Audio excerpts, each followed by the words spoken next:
Hi everyone. ఈరోజు recipe కంద పులుసు. ఇది ఒక సాంప్రదాయకమైన వంటకము.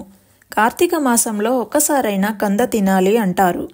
కందని రకరకాలుగా కంద బచ్చలి, కంద పులుసు, కంద ఫ్రై ఇలా రకరకాలుగా చేసుకుంటారు. మా ఇంట్లో నేనైతే ఇలా కంద పులుసు చేశాను.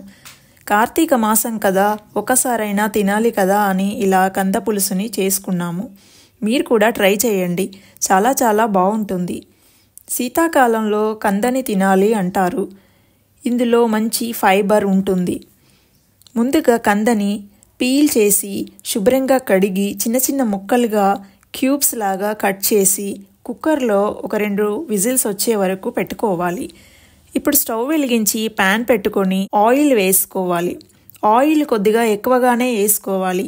ఈ పులుపు వేసే కూరలకి ఆయిల్ జరంత ఎక్కువ వేసుకుంటే చాలా బాగుంటాయి. జీలకర్ర, పచ్చిమిర్చి, ఉల్లిపాయ ముక్కలు, కరివేపాకు ఇవి ఫ్రై అయ్యాక ఒక 2 మీడియం సైజు టొమాటో ముక్కలు వేసి ఫ్రై చేసుకోవాలి.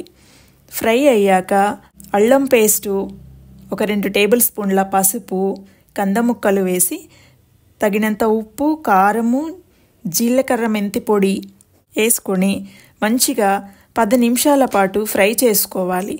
ఇవి ఫ్రై అవుతుంటేనే మంచి వాసన వస్తుందండి.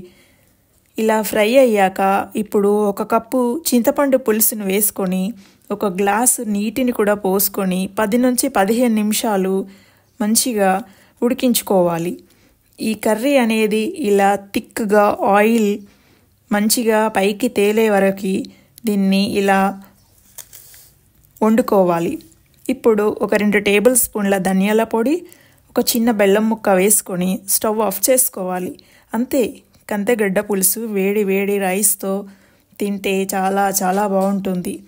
ఏది ఏమైనా పులుసు కూరల టేస్టే వేరండి. ఇంకా చాలా రుచిగా ఉంటుంది. అంతే అండి, కమ్మని కంద పులుసు. మీ ఇంట్లో కూడా ట్రై చేయండి, చాలా బాగుంటుంది. అందరికీ నచ్చుతుంది. ఈ వీడియో నచ్చినట్లయితే like, share, subscribe. Thank you for watching.